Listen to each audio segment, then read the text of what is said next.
Good morning, everyone, and happy Wednesday. It is Julie here with your TipRanks pre-market morning update, where we're bringing you everything you need to know before the market opens.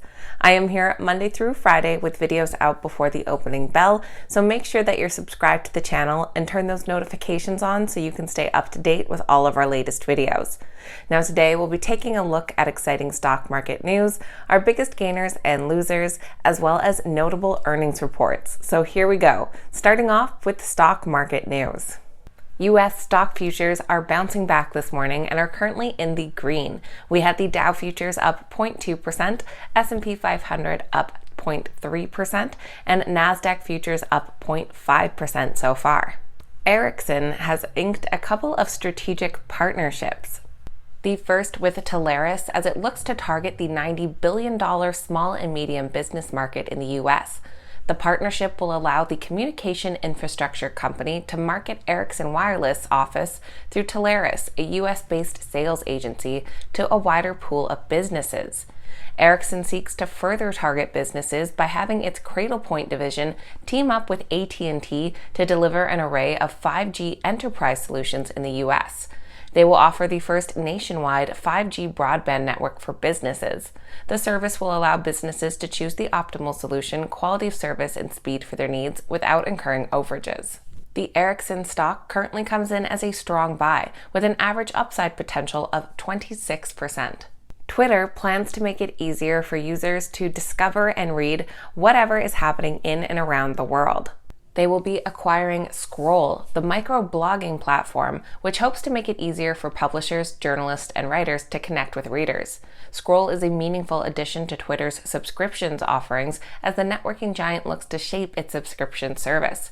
Scroll has made a name for itself by allowing people to read articles without contending with ads, pop-ups, and other clutter. Payments from subscribers deliver more revenue to publishers than the blocked ads would have contributed. In addition, Twitter is making it easier for people with disabilities to access its content. Space is the new live audio conversation service that Twitter is rolling out as part of its strategy to move conversations beyond text. Twitter users who are deaf or hard of hearing can now turn on captions and follow conversations with ease on the app. The Twitter stock comes in as a moderate buy with a lot of recent hold ratings, but still with an attractive upside potential of over 30%. Meredith Corporation has reached an agreement for the sale of its local media group. It will be selling to Gray Television for $2.7 billion in cash. The spinoff will pave the way for the company to organize itself under its digital and magazine segments. Following the sale, Meredith will focus on its national media group brands. The slimmed-down company will continue to be publicly traded under the current name. Shareholders are to receive a cash consideration of $14.50 per share. Additionally, they will continue to own the same number of shares as they currently do in the restructured company once the transaction has been completed. Currently, the Meredith stock only has 2 analyst ratings, and those are getting a bit dated as well. We have one buy rating from 3 months ago that it has already well surpassed the price target for. The Gray Television stock does come in as a strong buy with 5 analyst ratings and an average upside potential of 28%. NeoGenomics, which provides cancer-focused genetic testing and contract research, has agreed to acquire Innovata Limited. Innovata is a commercial-stage liquid biopsy platform provider. NeoGenomics had acquired a minority stake in Innovata in May of 2020 for $25 million. At the time, NeoGenomics received an option to acquire the rest of the stake in Innovata for $390 million before the end of December 2021. Subsequent to this transaction, Innovata will operate as a division of NeoGenomics that is focused on liquid biopsy. Significantly, this acquisition increases NeoGenomics' addressable market. The company could become a technology leader in the $15 billion minimal residual disease market. The NeoGenomics stock does come in as a strong buy with an average upside potential of 33%. Yesterday, it was announced that Ford will be increasing its investment in solid-state battery technology, which is seen to be the future of the electric vehicle industry. The automaker has confirmed a new round of equity investment in Solid Power, a leading producer of solid-state batteries.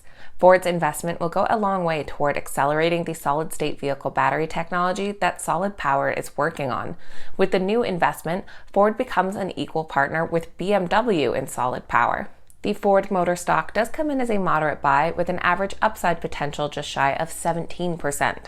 Now let's take a look at which stocks this morning are our biggest gainers and losers. Starting off with our biggest gainer this morning, which is Alt Global Holdings.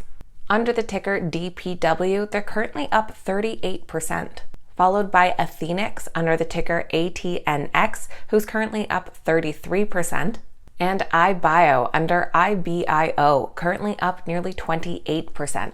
Our biggest losers this morning are led by Esperion.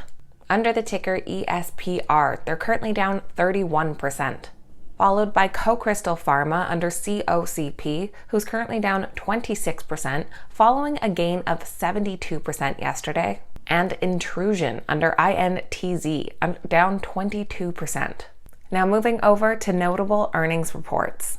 Starting off with ride-hailing company Lyft, who came in with net sales of $609 million, which was down 36% from a year ago, but ahead of analyst estimates of $558 million. Their adjusted earnings per share came in at a 35-cent loss, but this was against an estimate for a loss of 53 cents per share. And their active riders came in at 13.5 million versus 12.7 million expected. The Lyft stock does come in as a moderate buy with an average growth potential of about 26%. We have several analysts reiterating their price targets today, ranging with upsides between 6 to 53%. We also heard from the Zillow group. For the quarter, Zillow reported revenue of $1.2 billion, which was up 8% from the year-ago period. The consensus estimate was $1.1 billion. Their non-GAAP profits were 44 cents a share, which was well above the 25 cents that Wall Street had expected. Their adjusted EBITDA came in at $181 million, well ahead of their guidance range, and that figure was only $5 million in their year-earlier quarter. The Zillow Group stock does come in as a moderate buy with an average upside of 55%. Several analysts reiterating price targets between yesterday and today ranged between 40 to 80% growth potential. And we also heard from Brookfield Renewable. Brookfield Renewable's revenue came in at nearly $1.02 billion for the quarter, which was a decrease of 2.9% from the prior year. It did beat consensus estimates by $92 million. The company reported a loss of $55 million or 24 cents per share, compared to a profit of $89 million or 1 cent per share in the first quarter of 2020. It missed estimates by 21 cents. The Brookfield Renewable stock does currently come in as a hold with an average upside potential of 18%. This morning, we're also expecting to hear from General Motors and Barrick Gold. And in the after hours, we'll be hearing from PayPal, Fastly, and Rocket Companies.